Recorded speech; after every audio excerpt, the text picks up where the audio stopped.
Ladies and gentlemen, good day and welcome to the Home First Finance Q1 FY22 earnings conference call.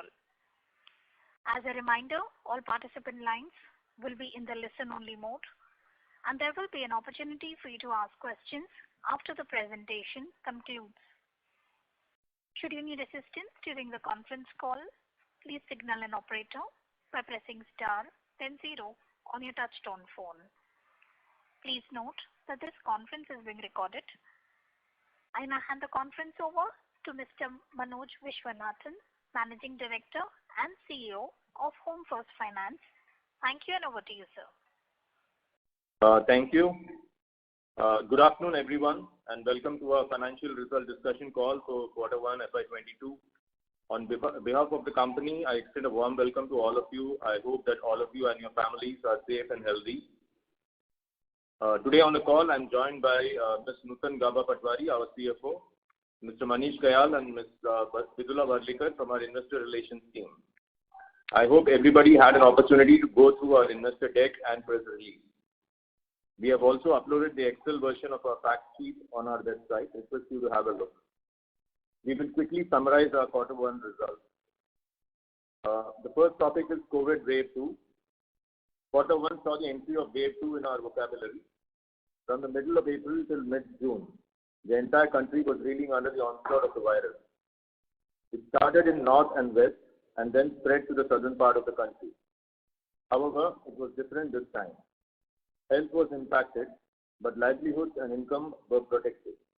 The economy did relatively well, and exports reached an historical high. At Home First, we witnessed the following.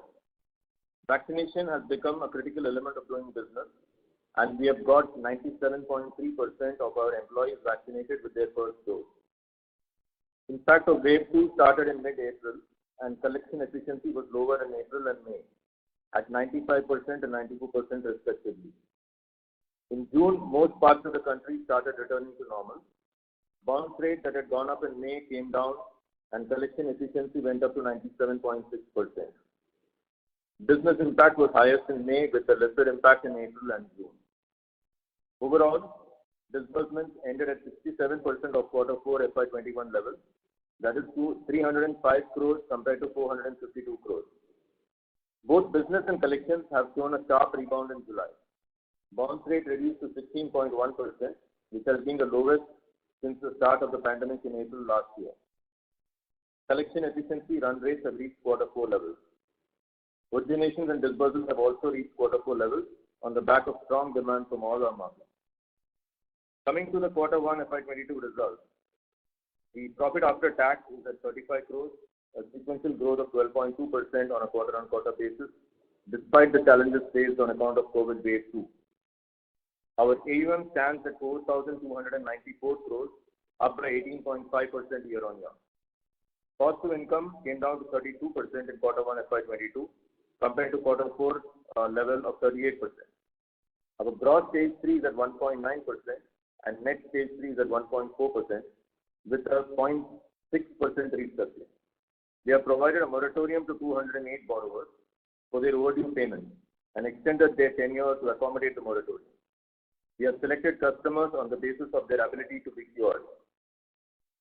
30 DPD has gone up to 5.8%, which has increased from 4.1% in the previous quarter, and 1 DPD has increased to 8.9% in Q1 from 6.2% in the previous quarter. Coming to distribution, we operate with 72 physical branches. We have commenced business in 33 potential branch locations. These have started contributing 14% of the incremental business. In addition, we have established digital presence in 32 locations that are currently contributing 6% of the incremental business. Totally, these 65 new distribution points are contributing 20% of the new business. The total touch points where we are present currently stand at 137. Coming to digital initiatives continue to see further progress. We have now launched electronic stamp papers, electronic signatures, and e-NACH across all our branches. Our customer app continues to enjoy high usage, with more than 67% of our customers registered on the app, compared to 48% a year ago. Payments and service requests made via the app in Q1 FY22 have gone up by 135% and 148% respectively compared to Q1 FY21. Loan approval turnaround time has improved further, with 91% of loans approved in 48 hours compared to 88% in the previous quarter. Digital and strategic channels have contributed 4% to new originations in Q1 compared to 3% in FY21. With this, I would now like to hand over the call to Nutan to take you through the financials. Nutan, over to you. Good evening all. I will take you through our performance in Q1 FY22. Starting with the financial performance, we stayed focused on NIM, OpEx, PPOP and credit cost. Our NIM expanded from 4.7% to 4.9% in Q1 due to the expansion of spread from 5.4% to 5.5%. Net interest income has gone by 16.9% on year-on-year basis and 11.8% on the quarter-on-quarter basis. Operating expense has seen a downward trend due to improving operating efficiency and judicious spending. OpEx to AUM stands at 2.5% for the quarter, lower by 40 basis points on QOQ basis. PPOP now has crossed 60 crores, a Q1Q growth of 19%, coming from an expanding NIM base, as well as continued focus on OpEx as mentioned earlier. Credit cost of 1.1% is due to additional provisioning as well as write-off of the one-off sticky portion of the asset base. Out of the 13 crores in credit cost, the impact of write-off is 3 crores. 2 crores is on account of increase in book and 8 crores is on account of higher stage 2 and stage 3 balances. With the onset of second wave of COVID, recovery from this one-off sticky base looked weak, and as a result, our board and auditors felt it was prudent to write it off. The total write-off amount was 12 crores. Our ECL provision continues to be 1.4% of the total principal outstanding. We have continued to be prudent with the provision, and we have provided for the restructured loans on the highest stage 2 ECL basis. Our PAT at 35 crores continued to expand on a quarter-on-quarter basis and reported a growth of 12.2%. On a PAT excluding DA income basis, we have grown by 5% on a year-on-year basis. Moving to liquidity and borrowing, we are rated A+ with stable outlook for long-term credit from CARE and ICRA, and A1+ for short-term credit from ICRA and India Ratings. The company has access to diversified and cost-effective long-term financing with 19 marquee lenders. We expanded our banking relationship in the quarter with a foreign bank by adding HSBC. Our total borrowings, including debt securities, are at 3083 crores as of June 21 from 305 crores as of March 21. The mix of borrowing is 45% from banks, public sector 24%, and private sector 21%. 26% from NHB refinance and 22% from direct assignment. We continue to have zero borrowing through commercial paper. Our cost of borrowing has been trending downward. Our Q1 FY22 cost of borrowing stood at 7.2%, further reduced from 7.4% in Q4 FY21. Our marginal cost of borrowing for Q1 FY22 was 7.6%. Moving to capital, our CRAR is 56.4% and Tier 1 is at 52.2%. Our June net worth stands at 1417 crores vis-a-vis 1381 crores as of March. Our quarter ROA stood at 3.1%, higher from 2.9% witnessed in Q4 FY21. Our annualized ROE stands at 10% on the Q1 numbers. Our book value per share is 162 as of June, and diluted EPS for the quarter was 3.9 versus 3.6 in Q4. To summarize, as a company, we continue to invest in our strong digital operating model to deliver superior service to customers with industry-leading turnaround time. With a strong balance sheet, we have the opportunity to increase our market share as well as scale up our presence in existing and newer geographies. The company has comfortable liquidity of 1480 crores to facilitate the planned growth. With our lean organization and cost architecture, we continue to work on reducing costs and improving profitability. We have taken prudent measures on provisioning and early risk recognition. Our high ECL provision of 1.4% reflects our stance. With this, I open the floor for discussion.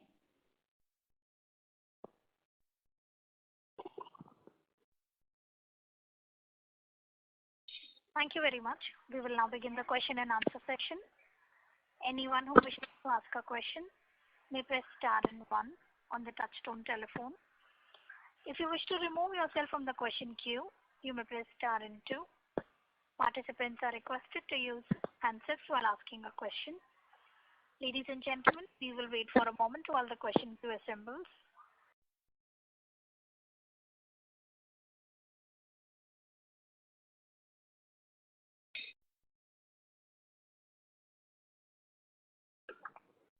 The first question is from the line of Karthik Chillappa from Buena Vista Fund Management. Please go ahead. Yeah, hi. Thank you very much, team. Am I audible? Yes, Karthik, we can hear you. Okay, great. Congrats on the quarter. So I have 3 questions. The first one is, if we were to look at our gross NPA of about 1.9%, at what stage do you think it peaks, and at what point of time should we start to see some moderation in that ratio? I think 1.9%, we were at 1.8% last quarter, and this quarter there has been a 10 basis points slippage. It's come to 1.9. As you know, we have restructured about 200 accounts, so that's about 60 basis points. Most of the restructured accounts are regular, so we are basically dealing with a 1.9% NPA. There will obviously be some flow from the earlier buckets into NPA in the coming months. So overall, if you look at it, we are targeting in the next 2 to 3 quarters, we are targeting to get back to a pre-COVID level. So which means 1.9%, say going down to a 1%. So we are looking at winding this down by about 10 basis points every month. That's really our target. Okay, excellent. Manoj, the second question is, if I were to look at most of the internal metrics, whether it is your check bounce rate or whether it is your 1 DPD or 30 DPD, relative to the fourth quarter, which was actually a recovering quarter, the pace of deterioration hasn't been that high, at least compared to the other peers who have reported so far. In your view, what would explain this relative resilience? See, we have always been, maintaining this stand that we are, present in the larger market. We are, if you look at our portfolio, it is largely skewed towards only housing loans. 90% plus is housing loans. Third factor is 75% of our customers are salaried. So these are all contributing factors. So which is why you can see our bounce rate is coming down. So our bounce rate in July was frankly the best that we have seen after the pandemic started last April. So these are all the contributing factors to why the portfolio is more resilient. Okay, great. Excellent. My last question is on your effective tax rate. Now, almost all housing finance companies are required to appropriate 20% of their profits under a special reserve under the NHB Act, and the same is allowed as a deduction under the IT Act. So effectively, they end up paying 25% tax on 80% of the profit, which gets to a 20% effective tax rate.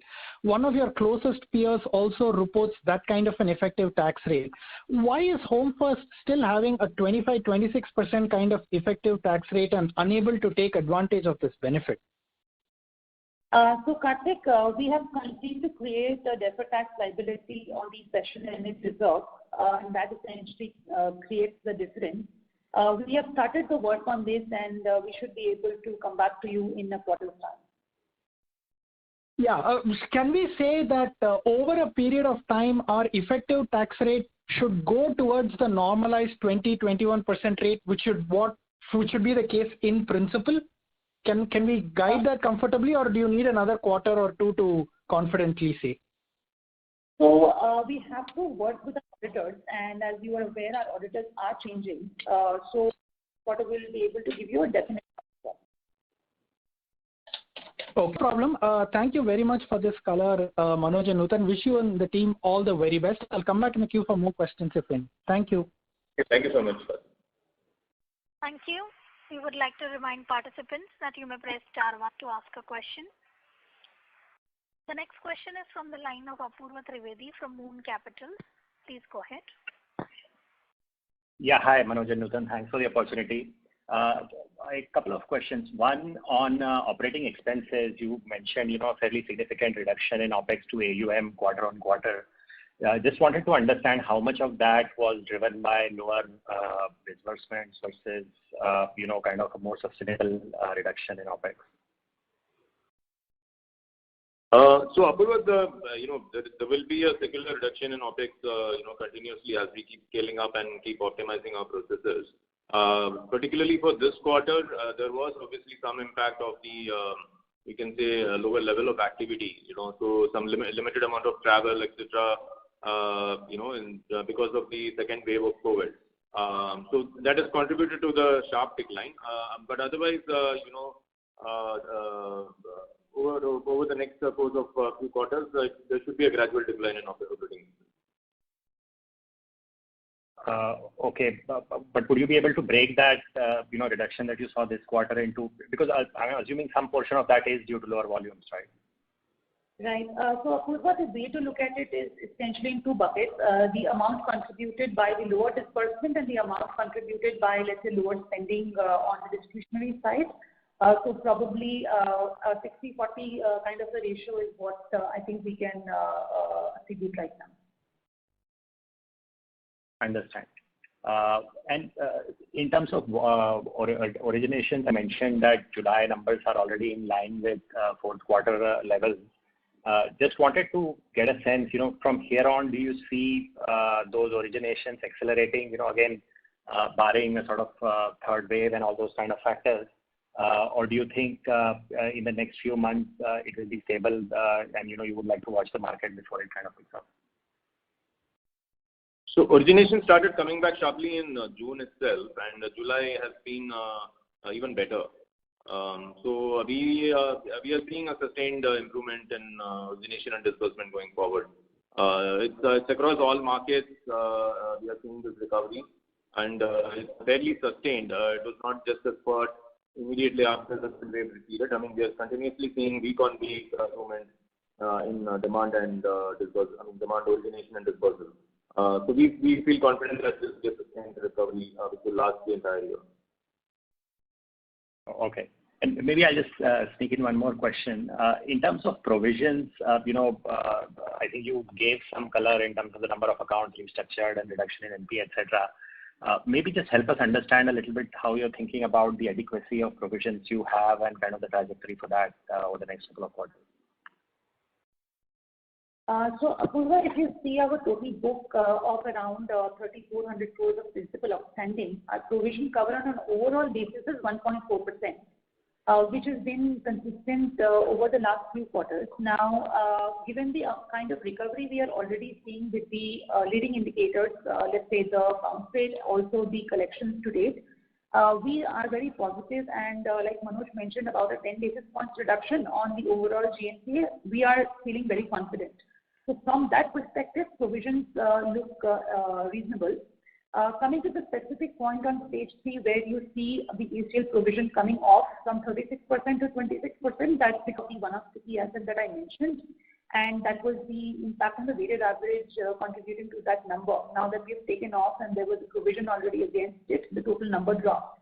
But because the current book of stage 3 is fully distributed, we don't see any need to take higher provisions than this.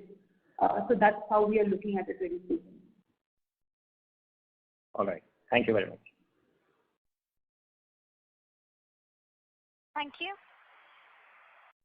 The next question is from the line of Susmit Patodia from Motilal Oswal. Please go ahead. Good evening. Great set of numbers. Thank you, team. A few questions. First is on the spread at 5.5%, near all-time highs. How do you think about this? You want to claw it back, and if doing so, will it boost growth? So see, historically we have been, competing in the larger markets where there is a challenge on rate, or there is a battle on rate, with the larger lenders. Gradually, we are also expanding our network into smaller towns. So we are feeling confident that, the yields that we are currently clocking can be sustained.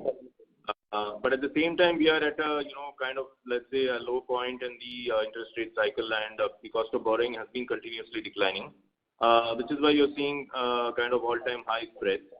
I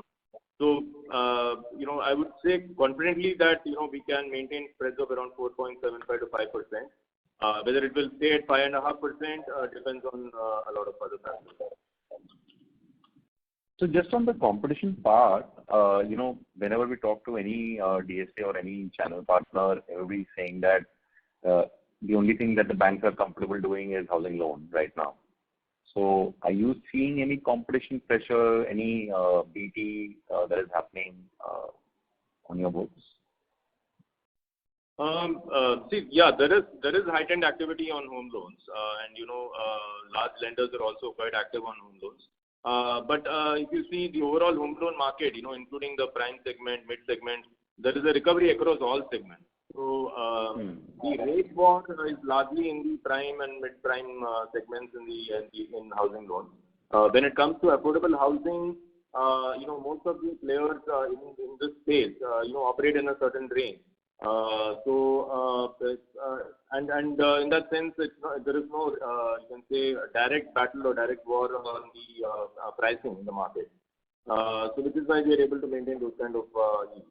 So the larger lenders kind of restrict themselves to the premium segment, and affordable housing players, have operated in a certain price range. So that's really how the market is split.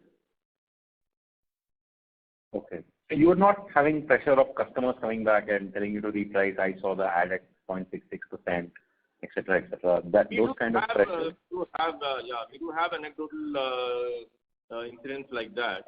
But it's not like a surge of customers coming to us. Okay. And the third question, if I may ask, is you had given us this framework of 10 to 1, right? Which is 10 bounce rate to 30 and 1 as NPA. That's right. This quarter is quite amazing. It's 18.62. So how did we manage this? Is there any special collection machinery you put in? So in a way, following up from what Karthik asked in the beginning, how did you manage this? No, I see our branch architecture has been from the beginning, the entire team handling being responsible for collections. So in every branch, the 5 to 10 member team is responsible for collections. So in some sense that has helped us, because we don't have to then add an additional team for collections or a specialized team for collections. We are able to do the load balancing very nicely. So if, let us say, there is a spike in, let us say, delinquency in one branch, we are able to deploy people from another branch and manage that situation.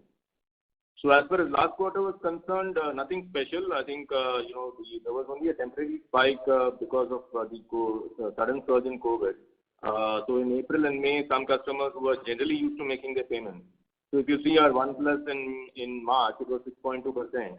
And in June now it has gone up to 8.9. So there is a 2.7% of our customers who have obviously missed some payment in April, May or June. So that's the reason. It's a temporary reason. Large number of these customers are going to be, you can say they are going to pay off their missed payments and come back to normalcy. We help them out by doing partial collections so that they can catch up on their payments in 2-3 months. So they make one installment payment, and for the missed payment they will make a partial payment and they catch up in 2-3 months. So that's what we will do, and make them help them to get back to normal to a normal payment situation.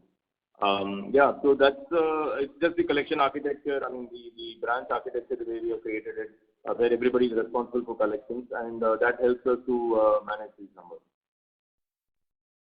Okay. And just if I may, one last question is on your digital dashboard slide. So you have about 50,000 customers, and you've mentioned that 4,000 are now paying via the app. That's true. Correct? Yeah. No, when you say paying via the app, if you could just explain to us what that would mean. Yeah. So let me explain. So you must be wondering because, obviously all the customers should be on NACH and they should be on electronic debit. Yeah. So that's true. Yeah. Yeah. So that is true. 100% of our customers are on electronic debit. But at the same time, it is in our interest as an organization to keep people hooked onto the app because that will also enable us to retain customers. So we have provided a very smooth payment experience on the app, and some customers, in fact, prefer to use that, rather than doing an NACH, getting debited through the NACH method. That is one reason. Another big reason is that we allow customers to make very small prepayment amounts, through their app. So if somebody wants to prepay 1,000 rupees on his loan or 2,000 rupees on his loan, he's free to do so on the app. So that is a unique feature that we provide on the app, and that is another feature that attracts customers. So it keeps them hooked on. So if they have an excess of 1,000, 2,000 rupees in a particular month, they can actually reduce the loan balance by that much. So it does a couple of things. One is it keeps them hooked on our app. It helps us to build retention because then if he's able to prepay his loan through our app, and on a regular basis, then such customers find no reason to balance transfer their loan. So these are all reasons for us to kind of promote this, and this is a number that's the reason we are tracking this number. Okay. Interesting. Thank you so much. All the best. Thank you so much. Thank you. Thank you. The next question is from the line of Anand Bhavnani from White Oak Capital. Please go ahead. Thank you for the opportunity. Quick two questions. First is, in terms of our cost of fund, I see that marginal cost of borrowing is 7.6, whereas average was 7.2. So, should we take it that cost of fund is now going to rise, and that the spread that we have seen 5.5 will from quarters going forward? So I'll explain. So the 7.2% blended is because we have a high share of NHB. Now the NHB borrowing is a cyclical function, so essentially Q3 and Q4. So given that our marginal rate now is around 7.6%, once the NHB loans come for FY22, we will again see some relaxation there. So overall, we should be able to stay in this range, provided the interest rate environment stays here.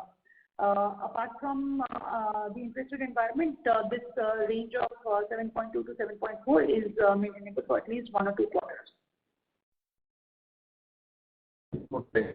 NHB, do we have any sense of what would be the approximate quantity? We couldn't follow your question. Sorry to interrupt, sir. Your voice is breaking, sir. Apologies. Do we have any sense of the approximate funding that we might get from NHB in due course? No, it will depend on the specific scheme. So it's a bit premature to have a guess on that number. Sure.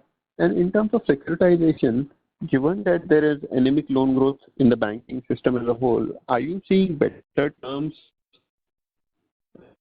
this year versus, let's say, a year ago? Yeah. So because we are in the affordable home segment, which is a PSL loan, so we've always enjoyed very good rates, and we continue to do so. We have seen slightly increased demand and more options, but pricing is already at MCLR. So that's where we are. Okay.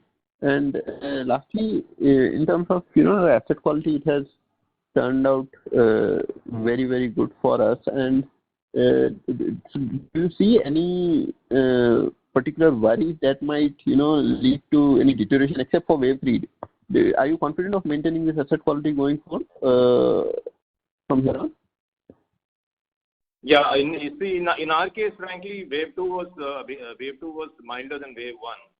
It was also shorter. And in most of the markets where we are present, the economy has recovered quite sharply, and people. If you see our investor presentation, the first couple of pages, you can see actually that the employment rate or the unemployment rate is even lower than pre-COVID levels in some of our markets. So all of this has contributed to a very sharp recovery in collections for us. So at the moment we are feeling fairly positive. We are not seeing any reason to be worried about it. Thank you. I'll come back in the queue. Thank you. Participants, to ask a question, you may press star and 1 now. The next question is from the line of Nidhesh Jain from Investec. Please go ahead. Thanks for the opportunity. Firstly, how do you see the OPEX to AUM ratio trending over next few years? It has been quite volatile in last 5-6 quarters and probably because of COVID. On a steady state basis over next 2 to 3 years, how should we think about OPEX to AUM ratio? So we have planned for a gradual. Sorry. We have planned. This is the conference operator. There is a disturbance coming from your line. Request you to mute your line while the management answers your question. So we have planned for a gradual decrease in OPEX to AUM, and this will come from basically 2 areas. One is just scaling up and better utilization of our branches, so the operating leverage that is sitting there. Plus, we are taking a lot of initiatives to convert processes into digital processes and automate various processes, etc. So some of those gains will come from the efficiency gains. So our aim is to get to a 2.5 to 3% over a 2 to 3 year period. And so, like I said, the sharp decline that you're seeing in the last quarter is also slightly contributed because of some lull created by the COVID wave too. So OPEX to AUM should be around 2.5% over the next 3 years. That is right.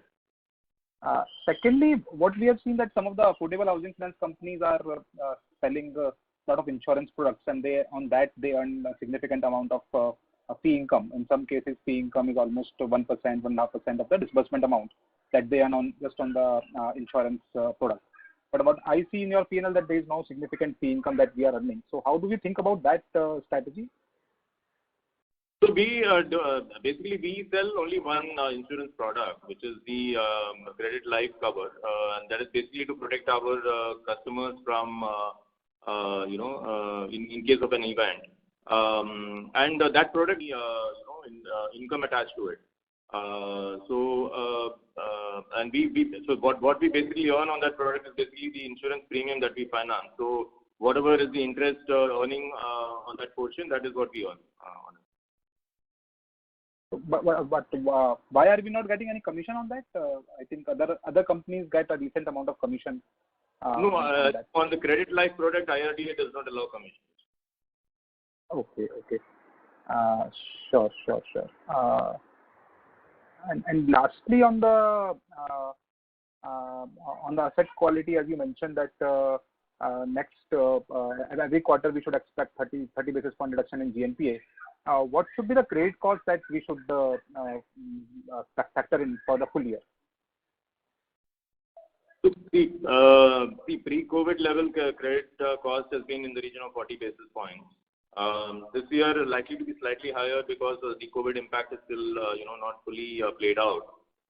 So we anticipate somewhere between 60 to 80 basis points in that range for this year, and then from next year it should normalize. Sure. Thank you much. Thank you. Thank you. The next question is from the line of Chintan Shah from ICICI Securities. Please go ahead. Hello. Sir, thank you for the opportunity. So, sir, one thing on the restructuring part. If you can just give some flavor on the nature of the restructuring. Would the accounts have been restructured as in it would be a tenure extension or EMI change, or what would be the nature of that? And secondly, any sectoral flavor, or would it be from home loans or LAP or anything on that?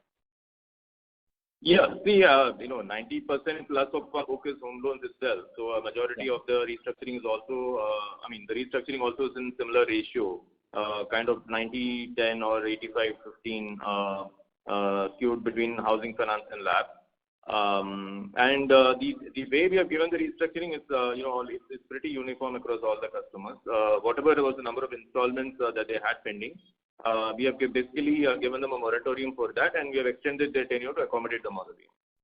So if somebody had 4 installments pending, we have added that as to their principal, and we have extended the tenure to pay that back.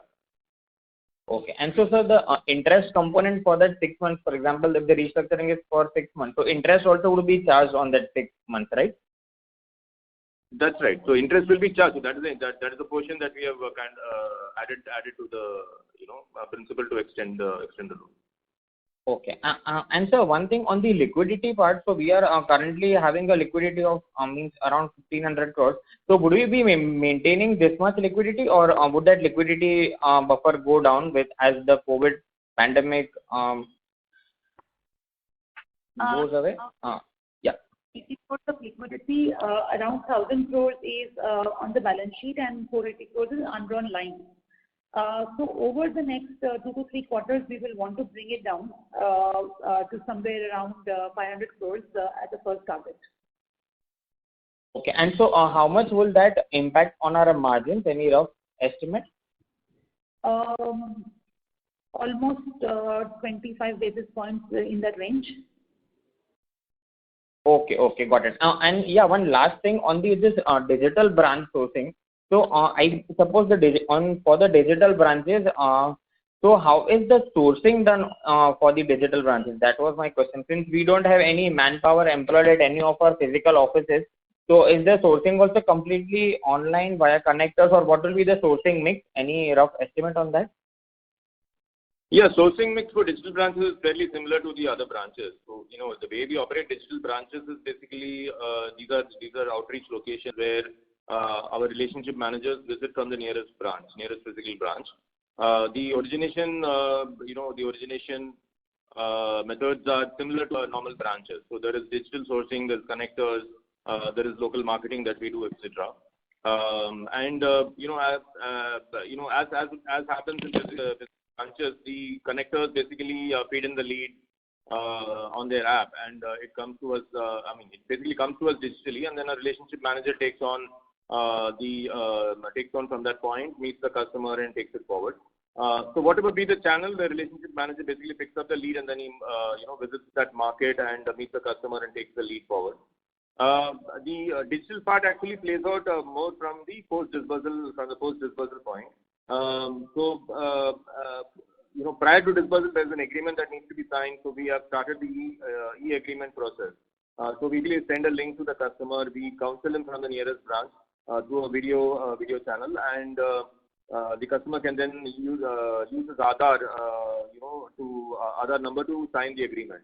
So that's the digital operation part. And post disbursal, the collection as well as the servicing is again digital. So we have the app. So customer, if he has any queries, he puts it on the app. And similarly, if he has any payment, if he wants to make a payment, he can make it through the app itself. So basically 70% of the engagement with the customer in these locations is digital. There is an initial 20-30% of engagement when the loan is being originated, and the relationship manager needs to meet the customer to educate him, etc. Sure. Thank you, sir. And sir, one last thing on the restructuring part. So anything in pipeline, means what would be the pipeline for restructuring for the next quarter or so? Looking at our collection numbers and looking at the bounce rates which are decreasing, collection momentum is very good. At the moment, we are of the mind that we don't want to do any further restructuring. However, we will look at what kind of requests we get from customers and then take a final call. Oh, okay. This is very helpful. And so one last thing, just on the collection part. So what percentage of our collections would be in digital mode? Since if you look at the collection efficiencies, there has been hardly any blip in April and May despite the second wave. So just wanted to understand what percentage of collections would be in digital mode. And so any cash collections, or most of them would be in digital form? So let me start from the bounce rate. So for example, if let's say July you're looking at our bounce rate was 16%, so which means 84% of the customers have anyway cleared the payment through the electronic debit. Right, so that's the electronic payment straight away. Out of the balance 16% who have bounced the payment, about 4%, 4 to 5% is in cash. The remaining 11% of the customers pay through some of the other electronic modes. So either they make an NEFT payment, or they pay through our own app, or they pay through the BBPS methodology. That is, through any of the payment gateways, Google Pay, etc. So all of this put together is about 10-11%, and about 4% is cash. Okay, sir. Thank you. This is very helpful. Thank you, sir. Thank you. Thank you. Thank you. I'd like to remind participants that you may press star 1 to ask a question. The next question is from the line of Chandrasekhar Sridhar from Fidelity International. Please go ahead. Hi. Sorry, just wanted to confirm again, what was the write-off number for the quarter?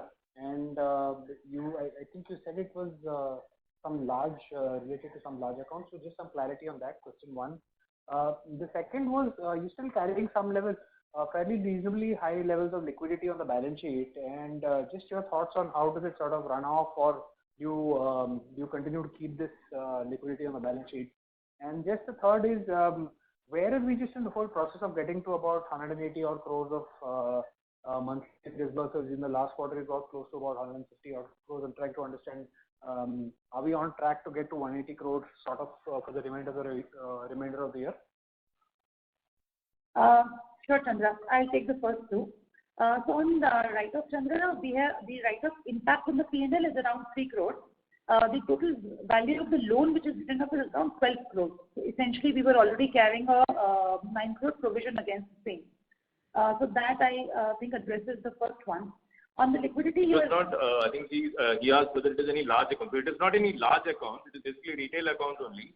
But Chandra, if you remember, we were carrying some of these assets in Alwar and places like that, which were very sticky, where we could not dispose of, and we don't see a recovery in the medium term. So the board felt that ideally we should be writing it off because recovery is not anticipated in the medium term. So that is the part that has been written off. Understood. Right. So the second question on your liquidity and the fact that we're carrying close to 1,000 crores. So yes, it will have to come off the balance sheet, so in a slightly gradual manner. So in about 2 quarters, we are targeting to close to around 500 crores, 2 to 3 quarters. So that's our first goal, and then we move from there. On the question on disbursement of 1,800 crore, I'll hand over to Manoj. Yeah. So, Chandra, the disbursement momentum has come back quite sharply, and so this quarter we should be able to get to at least the previous quarter levels or more actually. So that's where we are. So I mean, to your question of whether we'll be able to get to that, I think you're saying 180 crores average, so which is about 2,000 crores for the year. We are fairly confident of reaching those numbers. Awesome. Thank you. Thank you. The next question is from the line of Dhruvish from Mirabilis Investments. Go ahead. Yeah, hi. Thanks for the opportunity. So I have 3 questions. First is on the expansion strategy. So around 68% of our loan book comes from Gujarat, Maharashtra, and Tamil Nadu. So do we plan to penetrate deeper in these 3 states, or we look forward to enter other states as well? Yeah. So go ahead. Please go ahead. Yeah. So that is the first question. Yeah. Okay. So distribution, we are trying to focus on states which are more urbanized and which are larger contributors to the country's GDP, because we are seeing a strong correlation between that and the demand for affordable housing.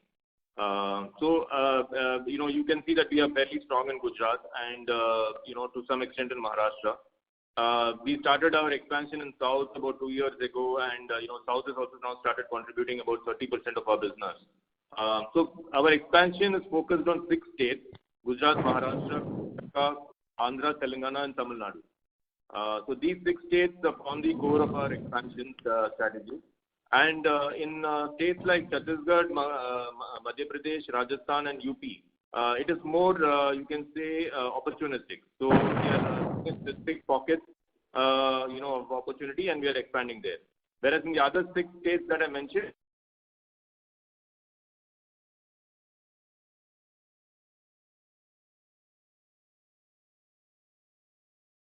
Hello, sir. Your voice is not audible.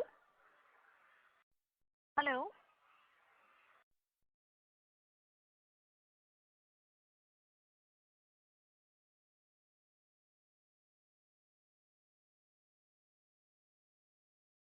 Ladies and gentlemen, please stay connected till I reconnect the management.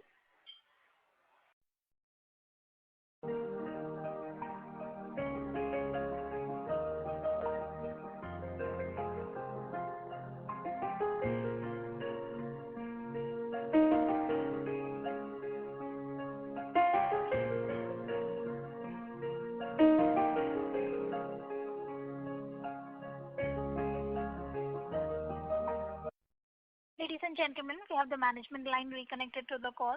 Thank you, and over to you, sir. Yeah, thank you. So what I was saying was in other states like MP, Chhattisgarh, UP, Rajasthan, it's more opportunistic. So we will, prefer to focus on the larger markets and specific pockets in these states. Whereas the other 6 states that I mentioned, it is a more deeper, coverage strategy. 9 months, our number of branches have been stable at 72. So, do we have any target this year to expand the branches in terms of absolute numbers? So, see, we have already started operations in about 33 states which deserve to have branches. In the normal course, we would have probably put up some of those branches in the last quarter. But because of the COVID wave, we refrained from doing that. But you will start seeing those branches now coming up in the next 2 quarters. Okay. And any plans to penetrate in the east since we are not present there? So. No, we are just going by market size. So if you see the eastern part of the country, it's not a large contributor to the overall housing finance business, which is why we are for the moment we are not focusing on it. Okay. And my second question is with respect to the overcapitalized balance sheet. So we have like a CRAR of 55%, which is intact since last 2 years, and because of that, our ROE is stagnant at 10%. So do we have a ballpark number in terms of capital adequacy by the end of year? Capital adequacy, maintaining a high capital adequacy is important. It is seen as a strong point by rating agencies, lenders, etc. So I think that's the number that we want to keep it high. But at the same time, we are carrying a lot of cash on the balance sheet, which is something that we want to deploy. We have a strategy to slowly start unwinding that over the next 2-3 quarters. So you will see that happening, and there will be a gradual reduction in CRAR as a result of that as well. Ballpark number we have in mind to bring down the CRAR by the year end? We don't have a ballpark number for the CRAR, but liquidity is something, as Nutan mentioned, we want to bring it down to about 3 months liquidity, to 8 months of liquidity. I wanted to know your SMA as a percentage of AUM for Q1. SMA 2. Yeah, so SMA 2 is basically the stage 2 part, which is 3 point. So the total increase 5.8, out of which the SMA is 3.8%. What was it in the last quarter? Last quarter was 2.3%. 2.8. 2.3. 2.3 has gone up to 3. Yeah. Okay, and pre-COVID, if you recall? Pre-COVID, it was about 1% or so. Okay. And just last question on the KRAs of the RM. So since the RM is involved in the collection also, so from what I understand is before COVID, more weightage was given to the sourcing over collection, and after the COVID and particularly after the second wave, we increased the KRA weightage. We increased the collection KRA weightage of the RM. So how do we plan to do that going ahead? No, but we always had a 50% weightage for sales and collections for the RMs. So pre-COVID also the weightage used to be 50-50. Unless it is a market which is a new market and where there is no collection account at all. In which case we used to have higher weightage for sales, etc. Otherwise, it's always been 50-50. It was only during, I think, first quarter of last year when we had a very little disbursals and practically, you can say, crisis situation. That was only a quarter where we actually increased their weightage for collection. has always been at 50-50 levels. Got it. Thanks. Thanks a lot. Yeah. Thank you. The next question is from the line of Anand Bhavnani from White Oak Capital. Please go ahead. Thank you for the opportunity again. Sir, what percentage of our book would now be fixed rate loans? Yeah, we as a process, we don't do any fixed rate loans. It is just that, there are certain schemes of NHB where we have to actually offer a fixed rate loan to the customer, and it is back-to-back fixed. In the sense, the NHB portion, NHB lending to us is also fixed for those loans. So that is the only part that is fixed rate, and that is probably around 10-15% of our book, something like that. 500 crores. 500 crores is in that category. So in a real sense, it is not fixed in that sense, but because it's back-to-back fixed. Got it. And of our disbursal of 3046 million in Q1, what would be the number of files underlying this disbursal or number of customers? It will be about 3,000 to 4,000 accounts. Sir, I was looking for exact number because from what ticket size I had a sense it will be around 3,000 to 4,000, and so maybe I'll connect offline with Manish and maybe I'll take it offline from Manish. No, I'll tell you the reason. See, because these are tranche disbursals, right? So the 305 crores is across multiple accounts which come up for multiple disbursals. So you can't really, tag it one to one, which is why I said give you an approximate number. Because the disbursal happens over a period of 6 to 7 tranches for every loan. So the 305 crores that was disbursed is not against, it's not against those specific 3,000 loans. Okay, so there might be some completion linked construction plans or something, and so there will be drawdown of. So every loan gets, so for example, a loan will come up for disbursal, then again after 1 or 2 months, the balance disbursal will take place. So the 305 crores will constitute multiple such loans. Okay, so of the 305 crores of disbursal, then what is the fresh disbursal, as in not to a customer who is already part of them, but more so a new origination, a new file altogether? Yeah, I think you are talking about fresh originations in the last quarter.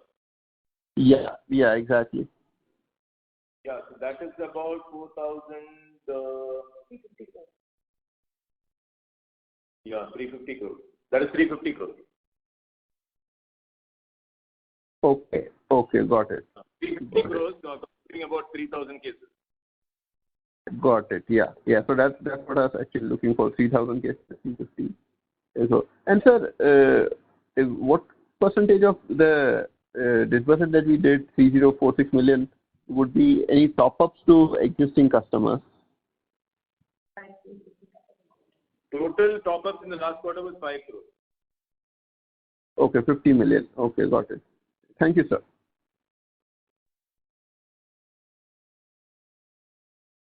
Thank you. We would like to remind participants that you may press star 1 to ask a question.